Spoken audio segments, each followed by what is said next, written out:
What's going on, everybody, and welcome back to Ark. So, for today's episode, we got a pretty exciting one. We're going to be building our tech Quetzal base. But in order to do that, that means that we need to mine an absolute metric ton of steel and a couple other resources. So, me and my Ankylosaurus anklet here are gonna run around, smash up as much metal as we can get, and then, hopefully we'll be able to start putting this thing together. Okay, so now that we've gathered up all of that metal, the next thing we need is some cement paste. And I find that the best way to find cement paste when you're in a bit of a bind is to look for some beaver dams, because they happen to collect cement paste.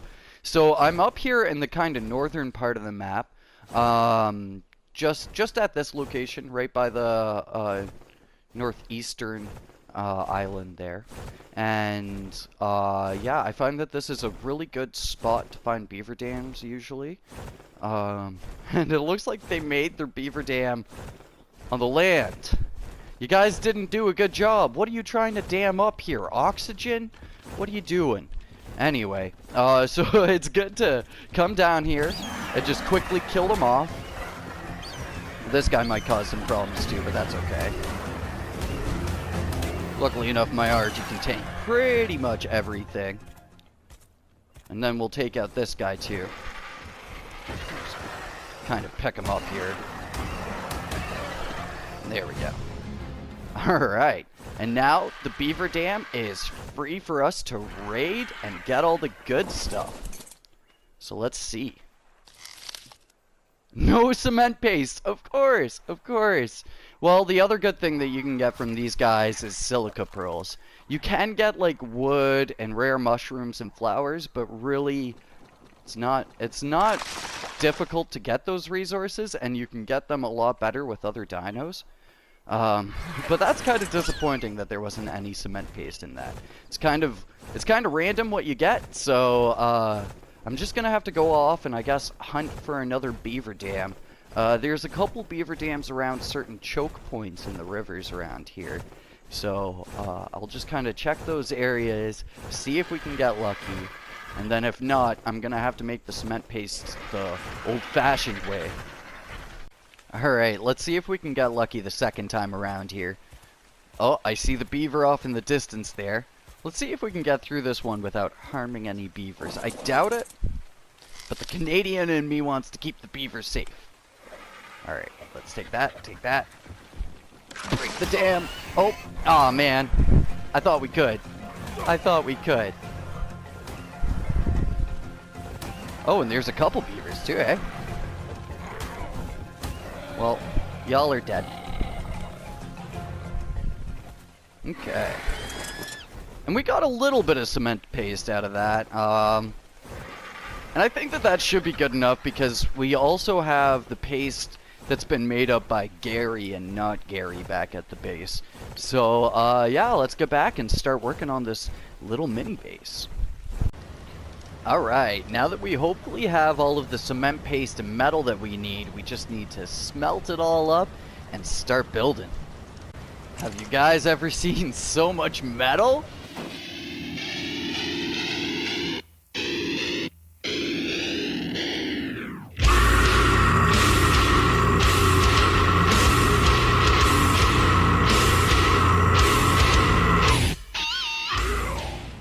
Alright, there we go. We've got all our metal smelted. We've got all our cement paste. We've got everything we need to build this. So, I think I'm going to approach building this in a bit of a different way to the way I've built things in the past. And I'm just going to kind of build it off cam and show you guys the finished result.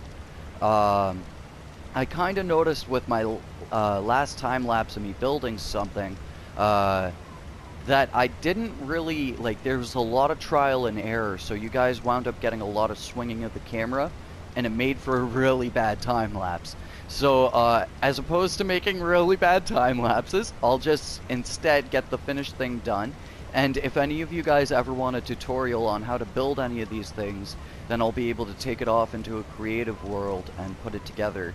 But luckily, you'd also be able to get a list of resources that you'd need in survival that way. So that's a thing that I could do in the future. But anyway, for now, I'm going to work on that Quetzal base and show you guys what I wind up with. Oh man, this thing wound up like really dope, and I'm actually really proud of it. So I worked on this for the majority of my night last night, and I think I came up with a pretty functional design here. It uses up all of the blocks that you can, or all of the objects that you could place on the platform saddle. But it works really well. So we got the two cannons on the side for shooting things and dealing with stuff. I might want to try to tame a Titanosaur at some point. I'm not too sure if that's possible in single player, but I mean, I tamed this guy, so who knows.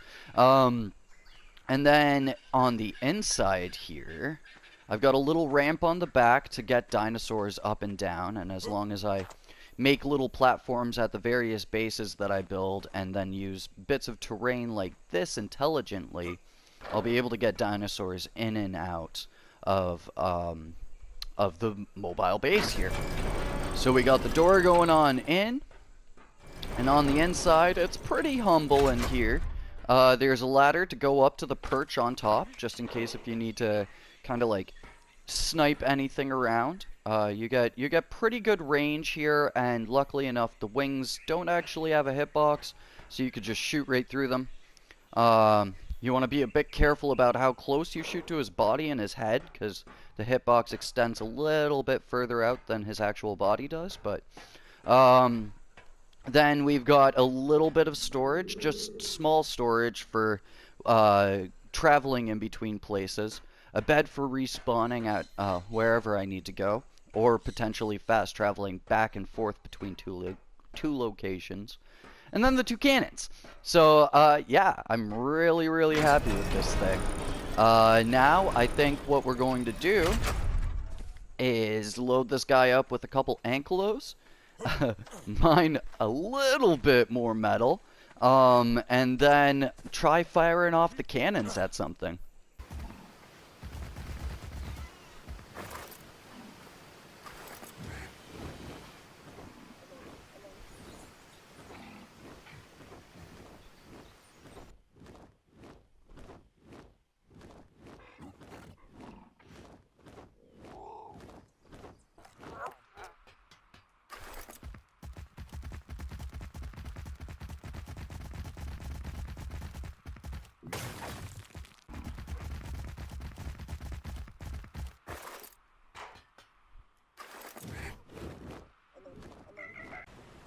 Well, it's a little bit frustrating that I can't fit my Ankylosaurus into the actual door here.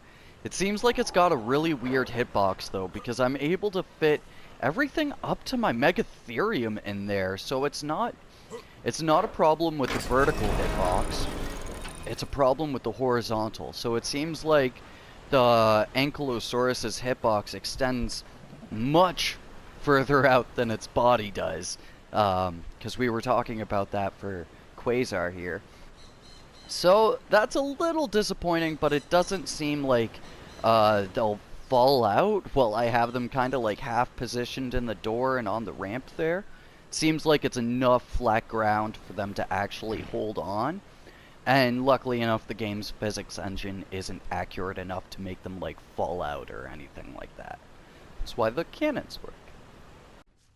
Alright, well, it's time to try out the cannon. Let's see if we can actually hit something. It's going to be a little bit tough, because I'm doing this alone. This is really much better for if there were a couple people. So I think in the future when I build another Quetz platform, I'm going to try to design it a little bit more for a single player mentality as opposed to this design, because this seems really good for multiplayer. If you had a team of like 3 people in here, you'd be good to go. But anyway, we got a Bronto just over here. I'm just going to check my shot. Seems pretty good. Hopefully the cannon can actually reach him. Not sure. It did. Awesome. Oh, I don't have the other cannonball on hand, of course. Oh, and he's coming. You can hear him. You can hear him. Well, hey, you know what? It works, and I'm happy with that. I wasn't really bringing it out here to kill them anyway, because, like, I don't have much of a purpose in killing a Bronto right now. I have so many sauropod things that it's like, I really don't need anymore. Um, but yeah, there we go. Alright, so I think I'm going to wrap up there, though.